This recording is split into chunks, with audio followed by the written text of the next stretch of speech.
नमस्कार मित्रांनो, मी विनोद बांधनकर. मित्रांनो, लाडक्या बहिणीकरता एक ई-के-वाय-सी संदर्भात महत्त्वपूर्ण अपडेट या ठिकाणी आलेली आहे.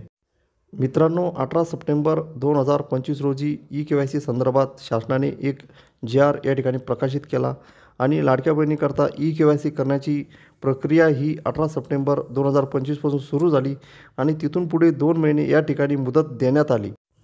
परंतु हे सर्व चालत असताना लाडक्या बहिणींना ई-के-वाय-सी करण्यासाठी खूप अडचणी या ठिकाणी येऊ लागल्या.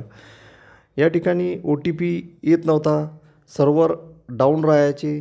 तसेच ज्या महिलांचे पती तसेच वडील या ठिकाणी हयात नाही, अशा लाडक्या बहिणींना आधारद्वारे ओ-टी-पी घेण्याची या ठिकाणी अडचण आली. कारण आधार नंबर नेमका टाकायचा कोणाचा आणि ओ-टी-पी घ्यायचा कसा. त्यानंतर मध्येच एक मंत्रिमंडळ बैठक झाली आणि तात्पुरती ई-के-वाय-सी प्रक्रिया या ठिकाणी थांबवण्यात आली, अशा बातम्या टी व्हीवर या ठिकाणी येऊ लागल्या.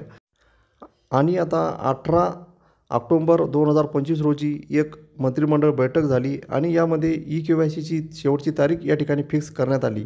या संदर्भातली बातमी महाराष्ट्राच्या महिला व बालविकास मंत्री अदिती तटकरे मॅडम यांनी आपल्या ट्विटद्वारे या ठिकाणी दिलेली आहे. ते ट्विट आपण या ठिकाणी बघूया.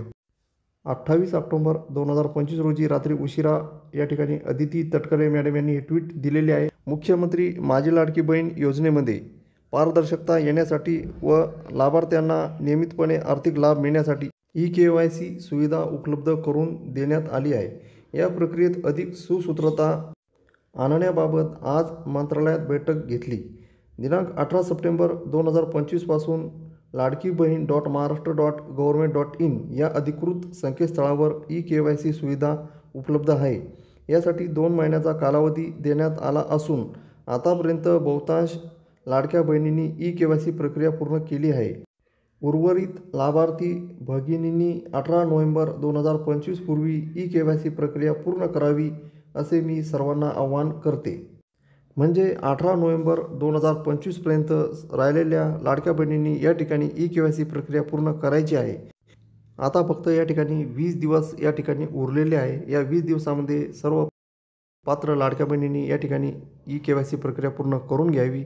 आणि ज्या लाडक्या बहिणींना अजून एक प्रॉब्लेम या ठिकाणी सॉल्व्ह झालेला नाही आहे, ज्या लाडक्या बहिणींचे पती तसेच वडील दोन्हीही हयात नाही, यांनी कोणाचा आधार नंबर टाकून ओ-टी-पी घ्यायचा, याबाबत महत्त्वपूर्ण अपडेट आल्यानंतर या चॅनलवर कळवण्यात येईल.